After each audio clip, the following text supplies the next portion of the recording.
save our planet. Livestock contributes more to climate change than previous estimates. In 2006, the United Nations Food and Agriculture Organization had estimated that animal raising for meat and dairy is responsible for 18% of global warming. However, it is becoming increasingly clear to scientists that the livestock industry is playing a more significant role. If we look at the proportion of greenhouse gas emissions from different parts of livestock production, Dr. Rajendra Pachuri, Chief of the United Nations Intergovernmental Panel on Climate Change, or IPCC, made the following remark during a talk he gave in September 2008 on the role of reducing meat consumption in addressing global warming. Since people found out about this talk that I was going to give here today, I've received a number of emails from people that I respect saying that the 18% figure is an underestimate. It's a low estimate, and in actual fact it's much higher. Greenhouse gases are emitted during virtually every step of the meat producing process.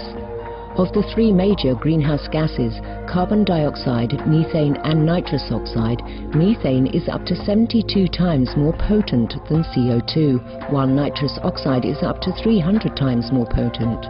To arrive at the potency of these gases, the general method is to average over a 100-year period. However, methane in particular is a much shorter-lived gas.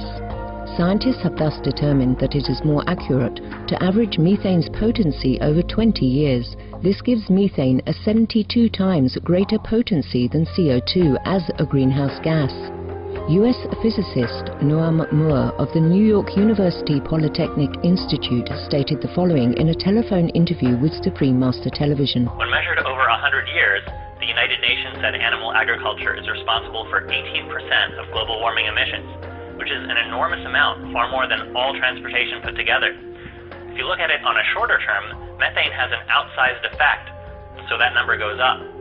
The true value in the near term, when we take all these things into account, is much higher. If you look at these reports, they'll suggest it has about 25 times the impact of CO2. But really, when it's up there in the atmosphere doing its work, it's 72 times the impact, and that makes a big difference. At 37% of global methane emissions, livestock is the single largest source of human-caused methane. Sure, we have to deal with CO2 in the long run. But if you want to make an impact on climate in the next 20 years, the place to do it is with the shorter-lived greenhouse gases, the most important of which is methane.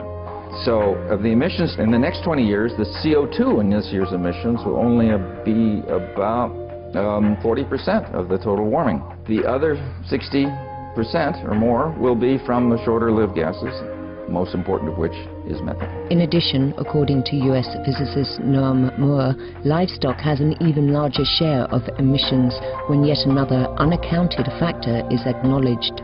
Aerosols or particles released along with CO2 from burning fossil fuels that, despite their detrimental health aspects, actually have a cooling effect. So when you consider aerosols and look at the net effect of burning fossil fuels, the carbon dioxide release keeps the planet, the aerosols cool the planet, and the net effect roughly cancels each other out.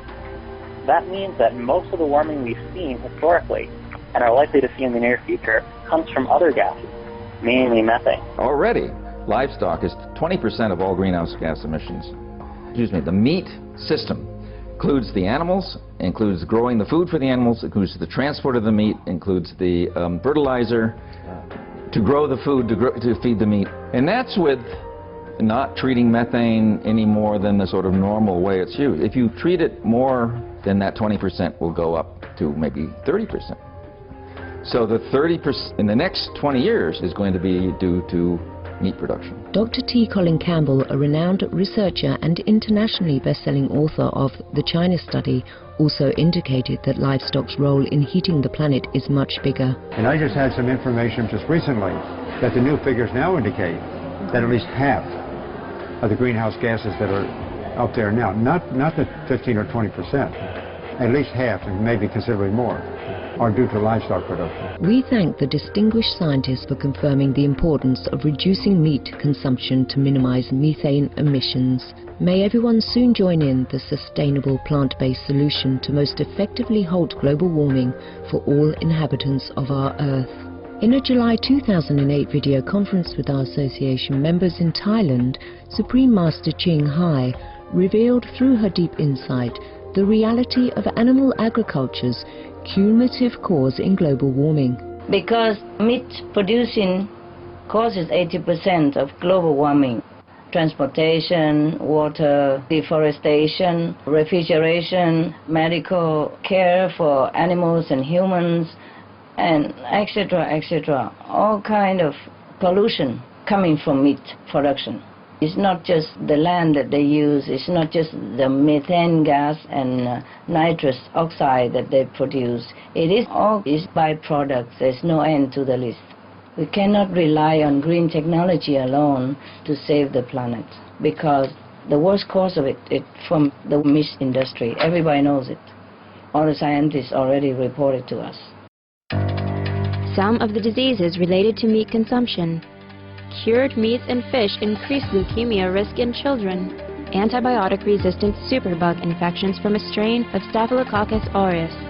Blue tongue disease, E. coli, salmonella, bird flu, mad cow disease, or Creutzfeldt-Jakob disease, 90% of the population at risk. Pig's disease, or PMWS, listeriosis, shellfish poisoning, preeclampsia, Campylobacter, Clostridium difficile, diseases hidden in healthy-appearing livestock. Some of the costs of meat eating. Infertility. Eating just one serving of meat per day increases the risk of women's infertility by 32%, with additional meat consumption increasing the risk. Heart disease. Over 17 million lives lost globally each year. Cost of cardiovascular disease is at least $1 trillion a year. Cancer. Over 1 million new colon cancer patients diagnosed each year. More than 600,000 colon cancer-related mortalities annually. In the United States alone, colon cancer treatment costs about $6.5 billion. Millions of people are newly diagnosed with other meat-related cancers every year. Diabetes. 246 million people are affected worldwide. An estimated $174 billion spent each year on treatment in just the United States. Obesity. Worldwide, 1.6 billion adults are overweight, with 400 million more who are obese. Costs $93 billion each year for medical expenses in the United States alone. At least 2.6 million people die annually from problems related to being overweight or obese. Environmental. Use up to 70% of clean water. Pollute most of the water bodies. Deforest the lungs of the earth. Uses up to 43% of the world's cereal. Uses up to 85% of the world's soy. Cause world hunger and wars. 80% cause of global warming, plus more. Some of the costs of milk consumption. Bacterial microbes, pesticides, and enzymes found in cheese derived from the inner stomach linings of other animals. Up to 80% of the calories in cheese are from pure fat. Breast, prostate, and testicular cancer from hormones present in milk.